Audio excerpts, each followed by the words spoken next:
Production funding for Arts Upload has been provided in part by Francis Family Foundation, Hall Family Foundation, the H&R Block Foundation, Courtney S. Turner Charitable Trust, John W. and FEE Spies Memorial Trust, Muriel McBrien Kaufman Foundation, and viewers like you.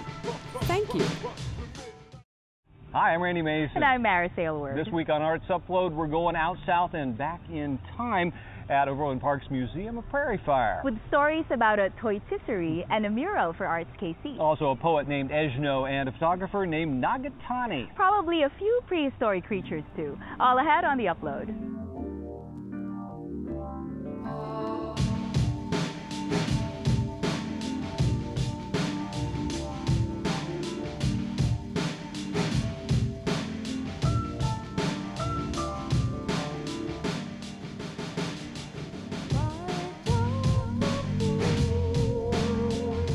Shortly after this museum opened, another closed for some major renovations. It's been 18 months now since Kansas City's Toy and Miniature Museum shut down to redesign its displays and take on a new identity. When they reopen on August 1st, it will be as the National Museum of Toys and Miniatures, and the focal point in their entryway will be a spinning metal ribbon covered with playthings of all kinds. Producer-videographer Julie Denichet has been watching as the world's only toy-tisserie takes shape.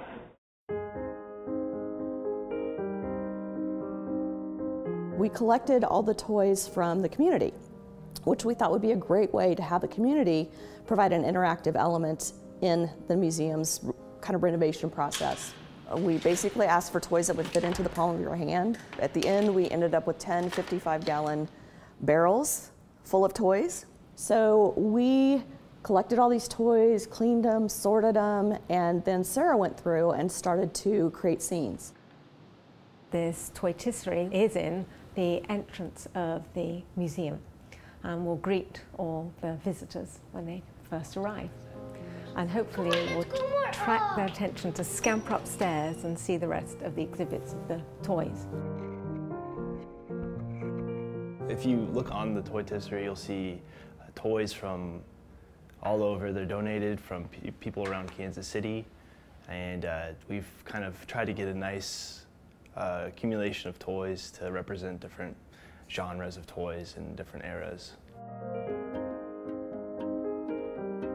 The concept is based on a giant barber's pole. You see outside old-fashioned barber's shops that turn around, around, around.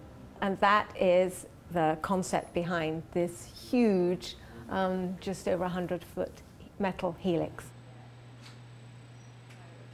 I think what's interesting to me about the toy-tisserie is it's a little bit of a microcosm of the experience here in the museum. People love our collection because it's so approachable. You have tiny things, which are the miniatures, and then you have toys, which are things that you played with as a kid. So anybody can come in and find something that they connect with. I like the way that children, they create their own worlds. So I remember as a child in my bedroom, I had rows of shells, and I used to like arranging little groupings of objects, and I loved arranging them and creating scenes. So I was in preparation for this job many, many years ago. The process is you choose a toy and then drill in and attach a magnet. So very laborious. One had to pay attention 100% when working with each object. There's several different materials we're dealing with here. There's wood, there's plastic, there's ceramic, there's paper and card. And also there's the different ages of the toys that we're attaching. Some are old vintage and some are new. I think this is the most time-consuming thing I've ever worked on.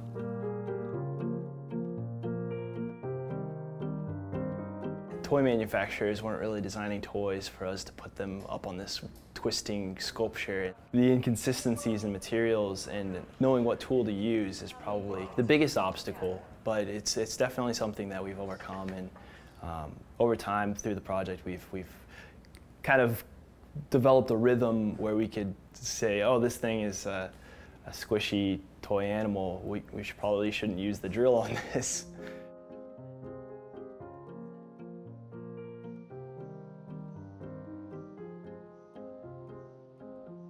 At first I was daunted by the scale of it. I mean, this is like a giant mural. I've never worked on something of this scale. And yeah, I do remember the first morning I walked in and was just surrounded by all these cardboard boxes and me. I just took a deep breath, like, okay, let's just start with this box.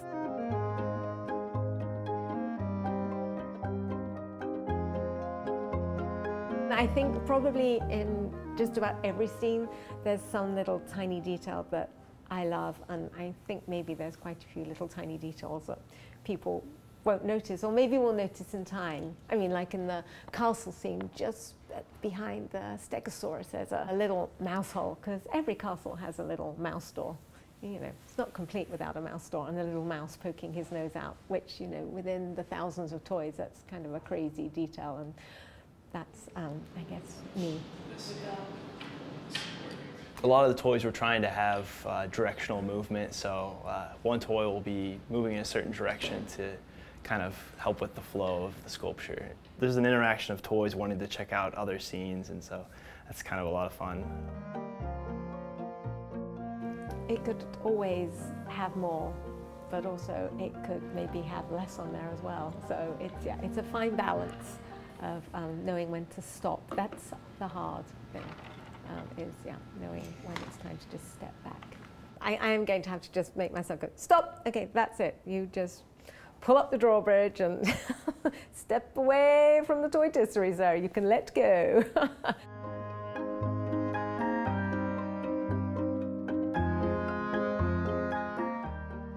This has been a really cool opportunity to kind of pull back these memories, these toys. We're drilling holes in these memories, but we're also being able to play again as an adult, which is a really cool thing.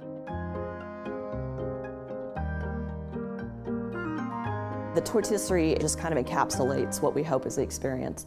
You see stuff on it, you start to remember, it draws you upstairs, and you know, you get to start to have a real, I guess you get to re-engage your childlike sense of wonder, which is something that we're all about here. It's been really fun and has let me revisit my childhood. So I hope people enjoy it as much as I have.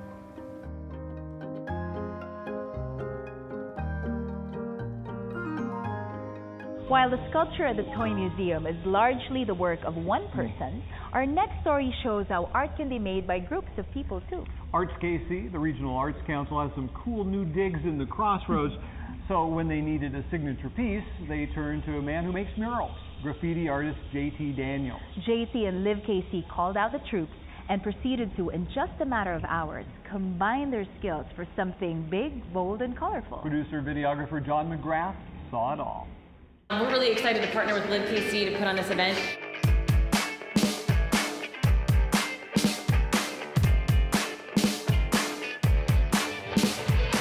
What you are in right now is the Office of Arts KC. So for those of you who don't know, we're the Regional Arts Council here in Kansas City. So that means we serve the 5-county metropolitan area. We bring together resources to support artists, individuals, and businesses who want to support the creative community here in Kansas City. Some of you may not know, Kansas City is one of only 17 markets that has a professional symphony, opera, and ballet. That's pretty cool. The arts are something that contributes a $273 million economic impact annually, which is pretty great, raises a lot of money for us, and it makes it a place where I'm psyched to just live. Today we're just working on a mural for Arts KC.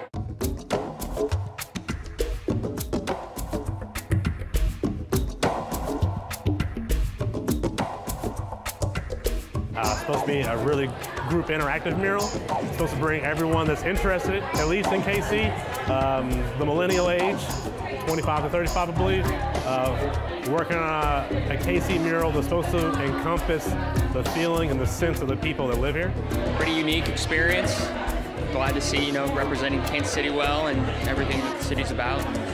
Homegrown artists, homegrown drawing. So we have the letters K and C. Within that, there's a lot of different characters and faces, and mostly cartoon faces that I've interbred within that. And they all represent people I've ever met, I know, I've seen, or I've run into, or I've heard about, or had heard stories about in KC. I just started cannot go wrong with an arrow. It can be whatever color you want it to be. And so right now it's going to be orange. But I'm excited to see what other colors people are going to paint the arrows. It's going to be really cool. Everyone's scared to make art because they're scared to make a mistake. I don't want to mess it up. I tend to ruin things in life, and I don't want to do that. Whereas, like, usually when you make a mistake, that's the thing that people notice the most, and it's not in a bad way. Like, oh, I like that. Do we have a table for the demonstration? We're all going to get a chance to graffiti now.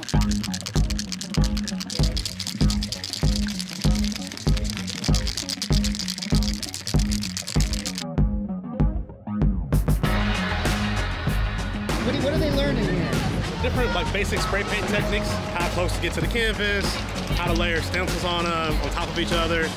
More or less, we're kind of practicing abstract design, which is something that I teach to students. It's like this really quick way of self-expression and getting out of the ordinary and just kind of freeing up and making mistakes but learning at the same time. And then with the colors we're using, it's more like 90s pop art or 80s pop art.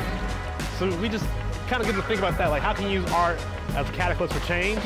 And then for my high school kids, I try to show them like you can do art and make a career out of it outside of high school, and you don't have to feel weird or anything else. Like your talent matters. This is going to go up on the side of our building that faces Town Topic out on Baltimore. So every time you come down the crossroads, you can say, hey, I helped do that. Like that's a thing that I contributed to.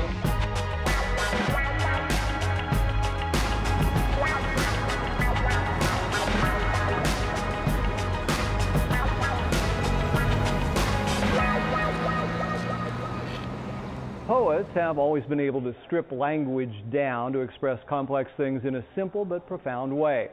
Right now, with terms like transgender and gender fluidity getting lots of attention, our Arts Upload poem by Ejno Martin seems pretty timely. It's called Liberated. The producer-videographer is Justin Vaughn.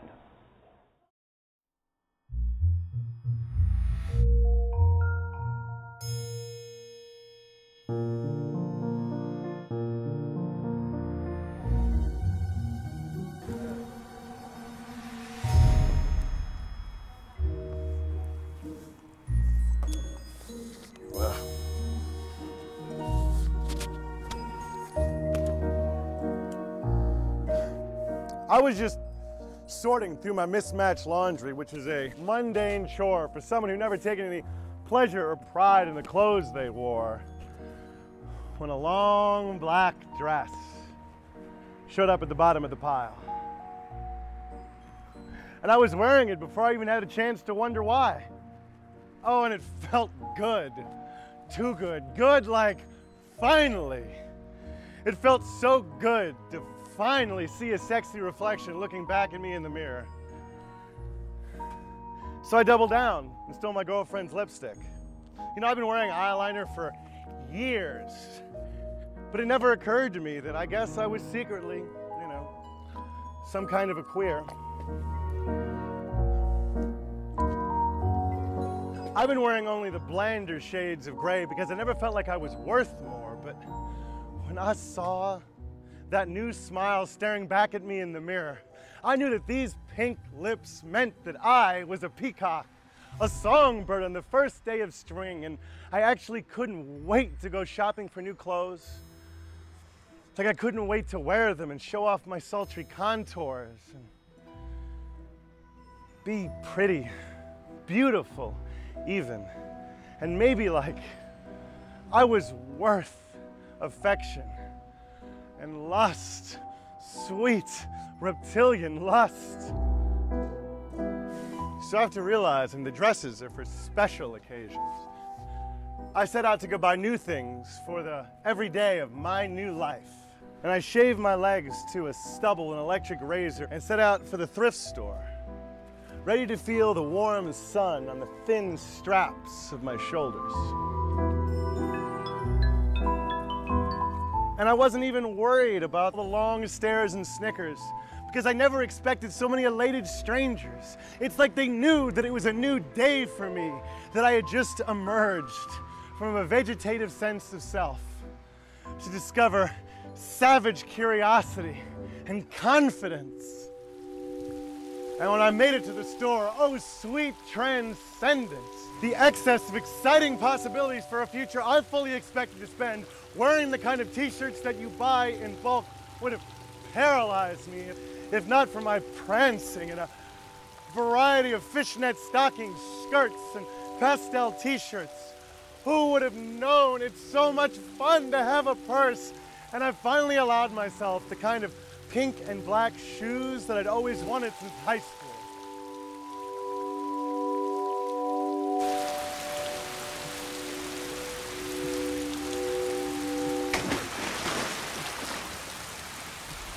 I bought the kind of clothes I'd always liked seeing at the foot of me and my girlfriend's bed, and that fascination of mine suddenly made so much sense.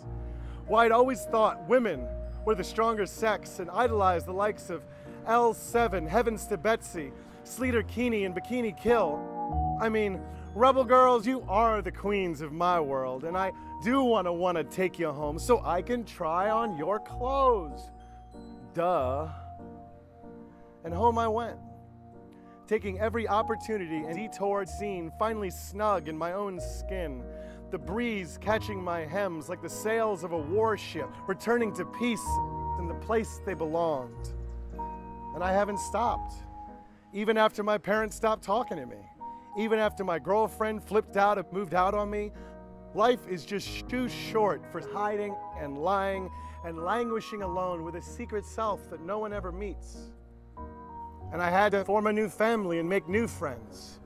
But that first day, when I found myself at 24, a vibrant colossus of cross-dressing genderqueer, that's when I started counting my age as a person.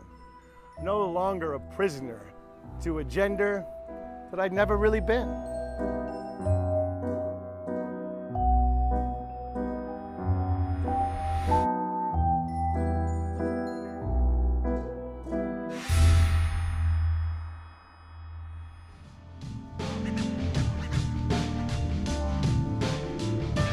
Well, if you had any doubt about how popular dinosaurs still are, opening week for Jurassic World, over $200 million. Oh, wow. The folks out here definitely know how fun the Rexes and Raptors and the Sauruses are for youngsters of all ages. This exhibit, Ancient Fossils, New Discoveries, has been extended through August 31st. And since the Museum at Prairie Fire is actually a satellite of the American Museum of Natural History, they do a little deeper digging than your average theme park would. In fact, upstairs they've got a discovery room where all kinds of hands-on activities are available for kids and their companions to participate in. They have paleontology, zoology, biology. One thing they don't have, though, is photography. But we do. In our last story this week, you'll meet a photographer best known for the ways that he manipulates images. Patrick Nagatani is less interested in telling pictorial truths than creating fascinating fictional stories. Patrick, you said photography is about telling stories, and you are creating fictions. Can you tell us more about the fiction you're creating? You know, my storytelling actually harkens from being an artist, from being a photographer, and arranging these sets and thinking about what the story is. I've always used fiction, but I'm always interested in the way photographs can come back to be truthful. A challenge for me has been moving to writing. In order to create a better visual sense for what the wordplay is in the development of my characters, I've actually made images first off that hopefully will go with this novel and the beginning of each chapter. And so I approached it in a way from a visual point of view to get myself focused into what the story is.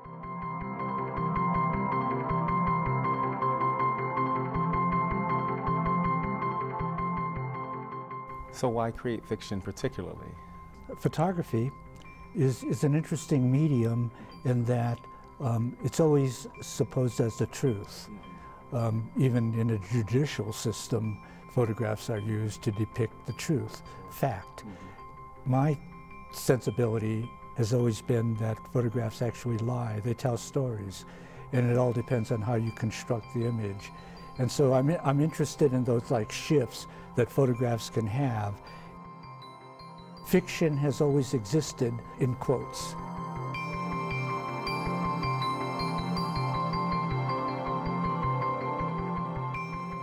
My favorite part of fiction is it's established from truth in a way, or expectancy of truth. People ask me even about the photographs, and if I share some of the writing that I'm doing, they'll ask me, well, was that true? And I say, I love the question because you're questioning it. Mm-hmm. You're wondering about it because it seems so factual that you wonder if it's the truth or not. For me, everything is true.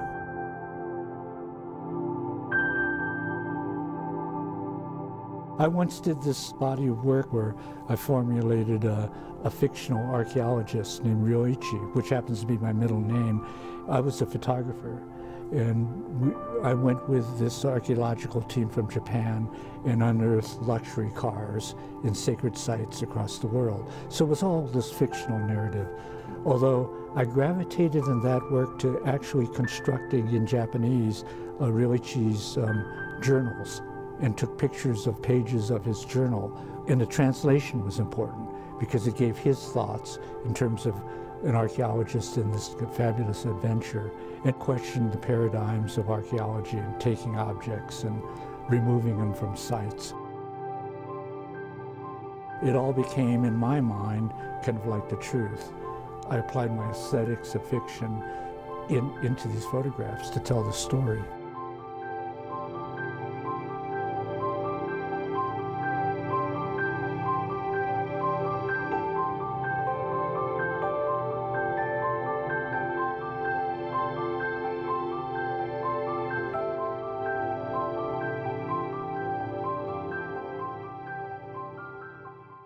History has informed a great deal of my work. Like, for instance, the nuclear enchantment was specific to real sites and real issues in the historical and contemporary aspect of New Mexico's marriage to the nuclear age. Mm-hmm. And so that came from fact. And my representation of that fact is where the fiction came in.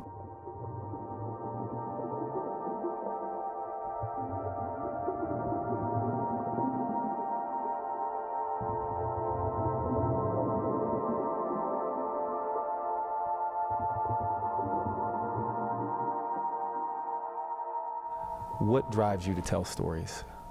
It might be escapism, number one.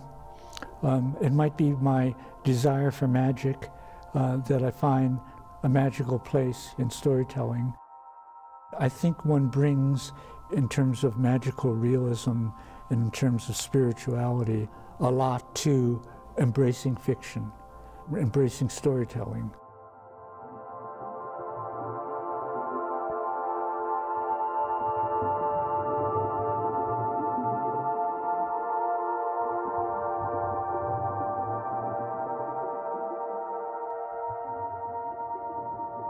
I actually did a body of work where I asked my audience not to, the viewers of the work, not to suspend disbelief that these are the so-called truth. And I tried to, with my knowledge about how photographs are read, they were small, almost like snapshot images. They were images of the 10 Japanese American relocation camps. And the whole body of work was, in a way, based upon an F. Scott Momaday quote, that landscapes retain memory. And I tried to capture that memory in these straightforward, non-art, not manipulated landscape images, which I wanted my audience, it's the only body of work that they ever did where, you know, no fiction, that these were like truthful documentary images, which was hard for me to do.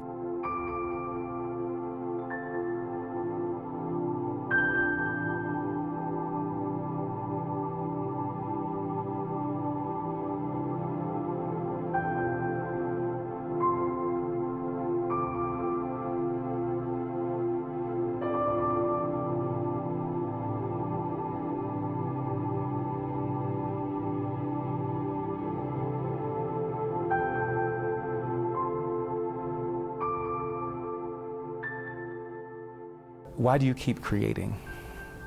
I used to tell my students that well after they get their degrees, that what they're going to do, that a lot of them will go do something important. Maybe that's making art, become doctors, go into medicine, what have you.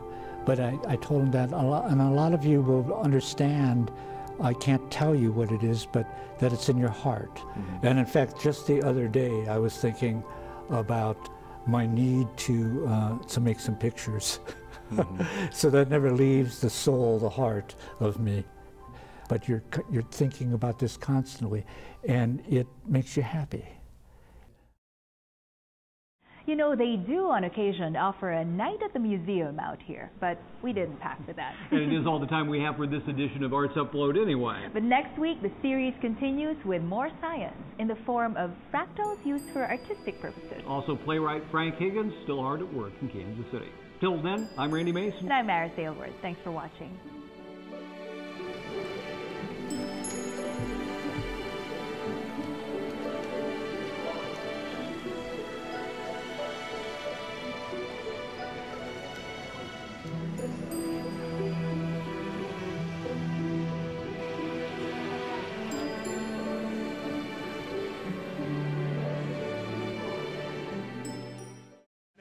Production funding for Arts Upload has been provided in part by Francis Family Foundation, Hall Family Foundation, the H&R Block Foundation, Courtney S. Turner Charitable Trust, John W. and FEE Spies Memorial Trust, Muriel McBrien Kaufman Foundation, and viewers like you.